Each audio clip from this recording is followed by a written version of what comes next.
A'udzubillahi minasyaitonirrajim. Bismillahirrahmanirrahim. Assalamualaikum warahmatullahi wabarakatuh.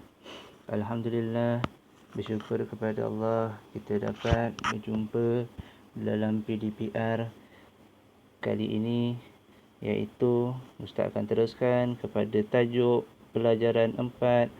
Kita akan masuk 4.5 muka surat 51. Kita tengok iaitu tanggungjawab terhadap alam sekitar. Okey. Kita tengok yang pertama iaitu tanggungjawab kita terhadap alam sekitar. Maksudnya kawasan sekeliling kita lah. Apa dia? Yang pertama, menjaga kebersihan sungai dengan tidak membuang sampah dan bahan kimia. Maksudnya menjaga sungai ni, kebersihan sungai. Maksudnya menjaga kebersihan sungai iaitu kita tidak buang sampah merata-rata, tak adalah buang minyak ataupun toksin, kita tak ada buang. Okey, tu yang pertama. Yang kedua, memastikan penerokaan hutan dilakukan secara terancang. Penerokaan hutan maksudnya tu tebang. Proses penebangan tu dirancang lah. Maksudnya tak adalah gondol semua. Apabila kita tebang pokok kelapa, pokok-pokok yang ada di bukit, dia berada di Gunung Ganang, maka di situ cengkaman tanah akan berkurangan. Apabila hujan, maka berlakulah runtuhan. Itu nama dia tanah runtuh. Okey, yang ketiga, menghias dan menanam pokok di tepi-tepi jalan. Maksudnya tepi-tepi jalan, macam kalau kita nak pergi kawasan-kawasan lah, jalan raya tu, kita tengok contoh rumah taman, tepi-tepi jalannya biasanya ada apa? Biasanya ada pokok-pokok. Itu dia. Itu adalah menghias dan menanam. Tak adalah tepi-tepi jalan tu semak. Okey, yang keempat, menjaga dan memelihara kawasan air dengan tidak menggondolkan bukit. Maksudnya kita ambil satu contoh Bukit Mor lah. Kita ambil Bukit Mor. Bukit Mor tu dia contoh kita gondolkan. Makanya kat situ tak elok lah. Maksudnya tak elok sebab apa? Sebab dia di situ melibatkan tanah. Apabila digondolkan air hujan, macam contoh 2-3 hari ni hujan turun lebat-lebat, maka tiba-tiba tanah runtuh. Akar tak dapat mencengkam tanah-tanah tu. Okey, sebab dah gondol kan. Okey, itu yang keempat. Yang kelima, tidak membuat pembakaran terbuka. Jangan kita bakar. Pembakaran terbuka apa dia? Kita dah racun kebun. Contoh dalam masa 5 bulan yang lepas, ada apa orang kata tu, ataupun sebelum COVID ni, dekat Muar ni ada yang kebun terbakar lah. Habis jerebu semua, menyebabkan orang ramai akan merasa sesak nafas dengan sebab pembakaran secara terbuka. Okey, itu adalah tanggungjawab terhadap alam sekitar. Okey, kita tengok pula yang seterusnya. Kita tengok pula kepada iaitu bahagian ataupun pecahan kebaikan dan keakibat. Kita tengok kebaikan bertanggungjawab terhadap alam sekitar. Apa kebaikan bertanggungjawab terhadap alam sekitar? Yang pertama, sumber air selamat digunakan. Yang pertama adalah sumber air selamat digunakan. Contoh dekat depan rumah kita, kalau zaman dulu, zaman mak ayah awak, air sungai ni bersih. Zaman atuk nenek kita, air sungai ni bersih. Kita boleh berenang, kita boleh buat mandi-manda ahli keluarga. Tapi sekarang ni dia kurang bersih. tak boleh mandi dekat sungai dah. Kenapa? Tengah-tengah mandi tiba-tiba ada bangkai yang timbul, ada pula pampers yang timbul. Itulah sebab apa? Sebab tangan-tangan manusia. Okey, yang kedua. Kita tengok yang kedua, udara persekitaran bersih. Udara persekitaran, kita tak boleh nampak udara, tapi kita boleh menghidu udara yang segar. Contoh, awak boleh bezakan. Awak keluar bangun pagi, awak keluarkan kepala dekat tingkap, awak hidu. Tak ada bau busuk. Cuba awak bangun pagi, awak diri kat longkang ataupun dekat sebelah tong sampah, awak hidu. Mesti ada bau yang tidak menyenangkan. Kita tak nampak udara, tapi bau yang menyenangkan itu akan membuatkan kita rasa tenang. Okey, yang ketiga, bencana alam dapat dielakkan. Kita bukan nak melawan. Kita bukan nak melawan, tapi nama dia mengelak. Selagi kita boleh elak, selagi kita boleh hindari, kita hindari. Bencana alam dapat dielakkan. Contoh, banjir. Bila banjir berlaku, macam mana kita nak elakkan daripada banjir berlaku? Di situ dia buatnya satu peparitan, penyaluran. Sebab itu parit-parit dikorek supaya air-air ini lalu dengan lancar. Kemudian dilepaskan di sungai. Tak pun pergi kepada tempat-tempat yang rendah. Bila peparitan tidak lancar, maka dekat situ pengaliran air pun tidak berapa elok. Maka timbullah bencana dia, iaitu banjir. Okey, yang keempat, sumber alam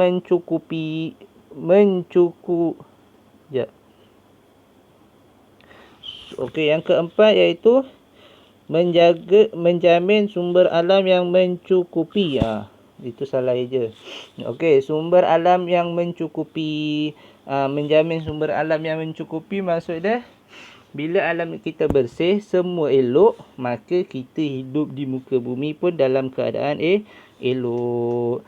Bila pembalakan berleluasa, maka fenomena tanah runtuh akan terjadi. Bila dengan sebab-sebab apa? Dengan sebab tangan-tangan manusia. Okey, yang kelima, sumber rezeki terjamin. Sumber rezeki terjamin. Maksud sumber rezeki terjamin maksudnya rezeki kita. Rezeki ni bukannya duit saja, rezeki kita, nikmat yang kita dah dapat. Rezeki kita terjamin maksudnya kita dapat udara yang baik.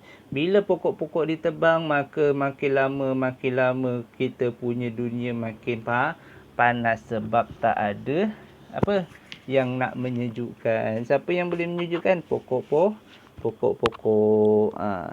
Beza, contoh kita buat rumah, kanan kiri kita semua lapang, maka rumah itu akan rasa panas. Okey, itu yang ke-5. Okey, yang ke-6, kesihatan terjamin. Kesihatan maksudnya udara lah. Pokok ni kan menyumbang kepada kita punya oksigen kita. Bila kita punya kat rumah ada pokok, kita bangun pagi, kita tengok pokok, kita tengok ciptaan Allah Ta'ala, kita bersyukur. Kenapa? Kesihatan kita terjamin. Bila pokok-pokok, contoh, awak makan, bukan awak makan pokok, awak makan tumbuh-tumbuhan tu pokok. Kita makan, maka kita memproses tubuh badan kita menjadi lebih sihat. Okey, yang ke-7, hidup selesa dan harmoni. Hidup selesa. Alam sekitar kita ini keadaan yang pencemaran udara tak ada. Bila kita guna sistem ataupun kita punya negara, contohlah kita balik pada zaman dahulu, tak ada kenderaan, cuma pakai basikal dan juga basikal. Basikal maksudnya menggunakan kaki. Jalan kaki, naik basikal. Itu zaman dulu punya pergerakan. Tak ada pun kereta, tak ada pun pencemaran udara, tak ada pun pembakaran-pembakaran. Tapinya kita di zaman sekarang ini, walaupun kita ada teknologi yang dikira canggih, maka janganlah kita keterlaluan. Contoh macam mana? Habis tu takkanlah tak pakai kereta. Boleh pakai kereta. Tapi carilah, kalau sekarang kan kereta masing-masing ada kereta yang apa orang kata tu? Kereta yang mesra alam. Tak adalah sampai kalau sampai keluarkan asap hitam tu menyebabkan pencemaran alam lah. Pembakaran pun, kalau rumah taman pun tak boleh bakar-bakar. Cuma dibuang dalam tong sampah. Majlis Pembenaran akan kutip. Kalau di kampung dia boleh bakar-bakar, tapi tak bolehlah bakar kebun. Nak bakar kebun tu kena tengok. Bila dia bakar kebun, maka dekat situ takut kebun jiran sebelah terbakar. Bila dah terbakar, jadilah pembakaran terbuka. Okey, yang ke-8. Mengekalkan habitat haiwan. Mengekalkan habitat haiwan maksudnya mengekalkan apa dia? Maksudnya di sini kita dekat dunia ni kita hidup bukannya di Malaysia ini satu golongan, satu habitat. Maksudnya kalau manusia aja. Haiwan pun nak duduk, tumbuh-tumbuhan pun nak duduk, maka kita bagikan sama kita kongsi kehidupan. Walaupun kita ada rumah, walaupun kita mempunyai sebidang tanah, maka di situ walaupun kita seorang peneroka, kita tidak bolehlah mengacau kehidupan ataupun habitat haiwan. Okey, itu nama dia mengekalkan habitat haiwan. Okey, itu adalah kebaikan. Kita tengok pula iaitu keburukan. Apa itu keburukan pula? Kita tengok akibat mengabaikan tanggungjawab terhadap alam sekitar. Maksudnya keburukan kalau kita mengabaikan, kita tak ambil endah pun tentang alam sekitar. Tanggungjawab kita terhadap alam sekitar. Okey, yang pertama kita tengok muka surat 52, iaitu berlaku pencemaran air ke udara ke. Berlakulah pencemaran air. Contoh kita ambil air dulu. Berlakulah pencemaran air. Kita jenis contoh, ada yang jenis tak ambil kisah pun. Contoh bila pergi mancing, bawa lah air tin, air kotak ke bekalan-bekalan dia.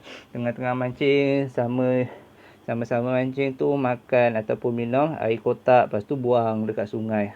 Itu nama dia keburukan lah kalau kita mengabaikan tentang tanggungjawab kita terhadap alam sekitar. Dan juga udara. Pembakaran terbuka. Dia suka-suka je bakar kebun dia. Tiba-tiba asap pula menyebabkan asap tebal. Bila asap tebal berlaku, maka menimbulkan jerebu. Okey, yang kedua. Kita tengok yang kedua. Punca rezeki berkurangan. Punca rezeki kita berkurangan. Contoh air tadi, kita buang sampah dekat dalam air, maka kita tak dapat makan ikan. Sebab apa? Air akan mengalir pergi ke sungai, pergi ke laut. Kita ambil makanan, kita makan ikan kita semua dekatlah ambil ikan laut, ambil ikan air tawar ke, dekat laut ke. Maka bila dia contoh dia kena toksik ataupun dia kena bahan kimia, maka ikan-ikan tu mati. Bila mati, kita tak dapat makan, rezeki kita pun tak dapat. Bila dah buang-buang toksik atau buang-buang kimia, kita marah, apalah orang ni tak pergi laut ke. Kita nak makan ikan. Jangan salahkan orang. Contohnya itu. Okey, yang seterusnya, yang ketiga, hidup tidak selesa. Macam mana hidup tidak selesa? Awak boleh imajinasikan, awak boleh bayangkan. Contoh, awak duduk dekat rumah. Cukuplah awak duduk kat rumah, Duduk kat rumah, awak dah duduk kat rumah tu dah beberapa bulan. Setiap hari lori sampah, contoh ambil sampah kat depan rumah awak. Awak akan bau tak? Busuknya. Betul kan? Bila hidup tidak selesa, jadi kehidupan waktu tu awak selesa tak? Tak selesa. Sama juga dengan pencemaran-pencemaran yang ada di, kalau kita buat ni. Contoh kita buat pencemaran, buang sampah bersepah-sepah dekat sungai, air kotor, kita buat pencemaran udara, suka-suka dia bakar sampah. Sampah dia bakar. Menyebabkan contoh asapnya tu ke jalan, orang nak lalu pun tak selesa. Macam-macam yang akan timbul. Contoh dia, orang yang lalu dekat kita punya, yang kita bakar asap tu kena kat dia, dia akan rasa sakit hati lah. Contohnya macam tu lah, tak selesa. Contoh dia ada baby terhidu asap bakar sampah tu, maka dekat situ menyebabkan orang lain pun tidak selesa. Itulah keburukan dia. Okey, yang seterusnya, yang keempat, menjadi punca penyakit. Menjadi punca penyakit, maksudnya timbul punca penyakit apabila kita buat pencemaran alam sekitar. Kita buang sampah bersepah-sepah, contoh sungai, contoh banjir, tiba-tiba muncul sampah banyak, menyebabkan kita punya peparitan tersumbat dengan sampah-sampah sarap kita. Sama ada buang sampah dekat longkang ke, dekat taman perumahan main buang-buang sampah ke, kita punya rumput-rumput ke, pokok-pokok bunga, buang je dekat dalam longkang ke. Maka di situ bila banjir berlaku, dia tersumbat. Itu menyebabkan air tak pun lepas, air tak mengalir. Bila tak mengalir, timbullah ke sesuatu fenomena, iaitu banjir bila hujan lebat. Okey, itu adalah menjadi punca penyakit. Penyakitnya lagi apa? Bila dah udara tercemar, awak hidu, manusia ni hidu hari-hari. Contoh penyakit yang kita tidak duga ni kita hidu, kita ikhtiar. Apa yang disuruh kita ikhtiar, kita cuba sedaya upaya. Okey. Yang seterusnya, yang kelima, sumber air bersih berkurangan. Kita dah hari-hari guna air. Kita minum pun pakai air, kita mandi pun pakai air, kita nak basuh kereta pun pakai air, kita nak kasih tumbuh-tumbuhan minum pun pakai air, kita nak kasih ikan-ikan yang kita bela pun pakai air. Semua sekali menggunakan air, nama dia air yang bersih. Bila kita mencemari air sungai, mencemari air laut, maka di situ nak dapatkan air yang bersih itu amat sukar. Tiba-tiba kita boleh cakap, kenapa tak ada air ni? Kenapa asyik-asyik tak ada air ni? Padahal dah bayar ni. Sebab sesuatu perkara yang dikerjakan mesti ada risiko. Contoh, beli kereta baru, tiba-tiba rosak. Risiko. Kita tak duga. Contoh lagi, kita dah bayar bil elektrik, tiba-tiba tak ada karen. Kenapa tak ada karen? Contoh, tenaganya dah habis. Jangan salahkan pekerja TNB pula. Kenapa ni tak cek ni? Itu. Jangan salahkan orang. Sebab tu kita kena tahu sumber air bersih berkurangannya dengan sebab apa? Sebab salah satunya mungkin kita ada, salah satunya kita tak jaga. Contoh, kita tak buat, tapi kita sebagai pembelajaran, kita mengingati antara satu sama lain. Itu tidak ada masalah. Okey, yang keenam, menjejaskan flora dan fauna. Flora fauna ni untuk tumbuh-tumbuhan. Bila kenderaan bersepah, zaman dulu nak satu rumah nak ada satu kereta pun susah. Satu rumah nak ada satu motor pun susah. Satu rumah, kalau satu isi rumah tu, kalau ada sebiji kereta zaman nenek atuk nenek kita, orang kampung akan berasa gembira. Tahun mak ayah kita pula ada kemampuan, kereta dah moden, bentuk kereta dah tak petak, macam-macam bentuk ada. Zaman kita akan datang, tak tahulah daripada kereta dekat atas star jadi kereta terbang ke kan. Kita tidak jangka apabila menjejaskan flora dan fauna. Bila kita guna contoh, zaman sekarang pakai petrol, minyak. Mungkin akan datang pakai bateri, dah tak ada guna pencemaran. Tapi lain pula, melibatkan dengan bateri, tak boleh dibakar. Jadi dekat situ. Sebab itu sesuatu penciptaan mesti ada kebaikan dan juga keburukan. Jadi kita kena cuba mengurangkan keburukan tersebut. Kita guna kelebihan sesuatu elektronik ke, sesuatu kenderaan tersebut ke, kita gunakan untuk membuat kelebihan. Okey. Itu yang ke-6, menjejaskan flora dan fauna, menyebabkan tumbuhan akan mati. Okey, tu je. Okey, yang ke-7, kepupusan habitat haiwan. Kepupusan pula. Pupuslah habitat haiwan tu bila kita punya alam sekitar kita tak jaga. Haiwan, contoh haiwan di hutan ke, haiwan di kebun ke, haiwan di mana-mana lah. Walaupun haiwan tu menyusahkan kita, dia menyelongkar barang-barang kita. Misalnya monkey, monyet. Dia pun nak cari makan, cuma dia tidak diberi akal. Dan menyebabkan kita boleh merasa hilang akal, marah. Jadi di situ kita tidak bolehlah macam nak salahkan dia. Kita cuma mampu apa? Jangan bunuh. Kita mampu halau dia. Kita dah tak mampu apa, kita buatlah, pasanglah jerat apa yang patut. Jangan sampai, kalau boleh jangan sampai membunuh, kecuali binatang yang berbisa. Binatang yang berbisa, binatang yang digalakkan oleh Rasulullah untuk dibunuhnya, itu boleh.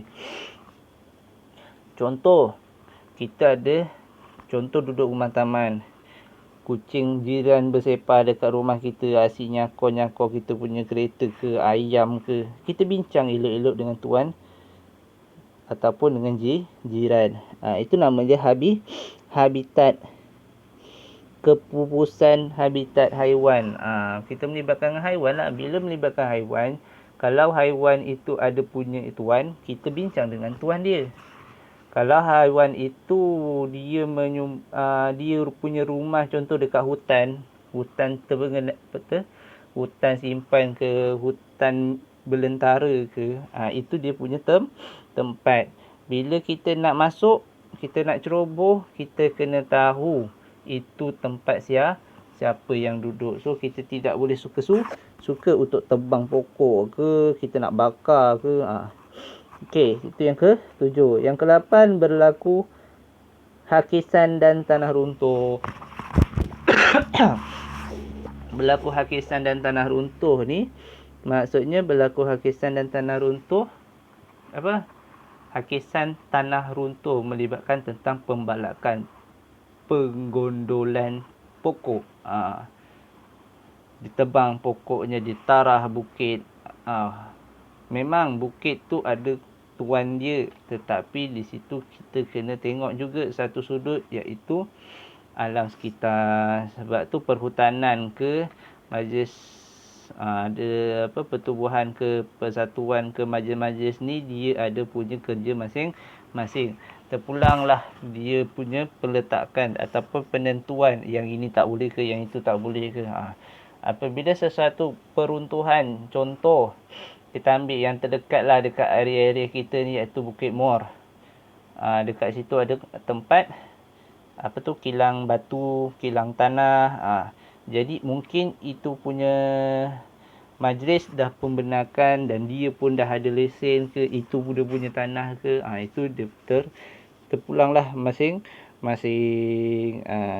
Kalau tak ada batu, macam mana kita nak tambak rumah? Macam mana kita nak cantikkan rumah, nak cantikkan laman, nak buat rumah. Sebab itu ada apa orang kata tu, ada benda yang penting kita nak kena buat, dan ada juga risiko untuk kita jaga dan hadapi. Bila banjir, kita akan hadapi tanah runtuh. Itu salah satunya akibat mengabaikan tanggungjawab terhadap alam sekitar. Ada 8. Okey, kita tengok pula.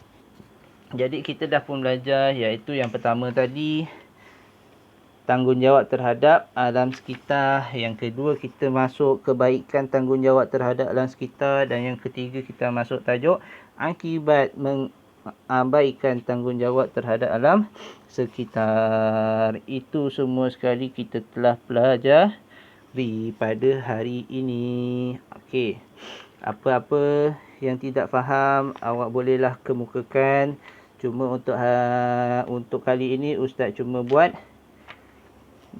penerangan sahaja. Tugasan Ustaz akan sebutkan. Yang pertama, awak boleh salin pada nota yang Ustaz berikan dalam slide ini, dan Ustaz akan tampilkan dalam Telegram pada grup lah. Nanti awak boleh tulis dalam Telegram.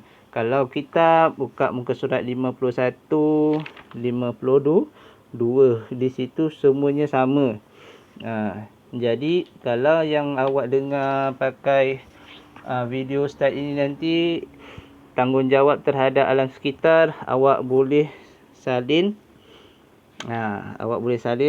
Alam sekitar dia ada 5, awak boleh salin 3. Itu soalan pertama.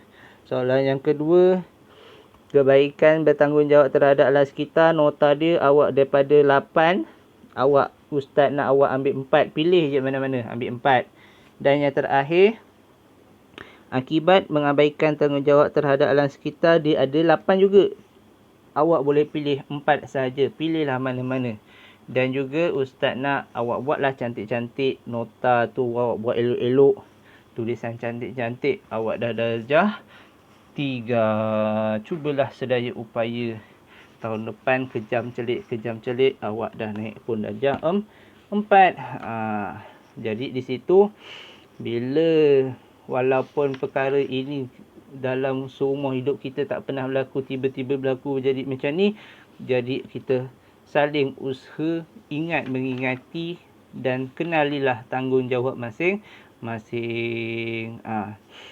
Bantu bila awak di rumah, awak ada banyak tanggungjawab sebagai anak, tolong menolong antara satu sama lain. Awak ada tanggungjawab sebagai murid juga. Jadi Ustaz tak nak awak buat kerja tangguh, sebab awak ada orang yang perlu awak jaga walaupun kamu masih kecil. Jagalah ibu bapa kamu sewaktu kamu masih ada, selagi mereka masih ada, selagi kita masih ada. Itu sahaja pesanan Ustaz. Jangan lupa tanggungjawab kita bersama ibu bapa, tanggungjawab kita sebagai anak, tanggungjawab awak sebagai murid, tanggungjawab kita sebagai hamba Allah. Segala tanggungjawab kita laksanakanlah dengan cermat, dengan ikhlas, dengan penuh dengan tanggungjawab. Buat mana yang mampu, tak mampu jangan kita tinggalkan. Kita cuba usahakan. Sekian, wabillahi taufiq wa hidayah. Assalamualaikum warahmatullahi wabarakatuh. Syukran kepada semua pelajar, ustaz yang dikasihi dan disayangi selalu. Assalamualaikum warahmatullahi wabarakatuh.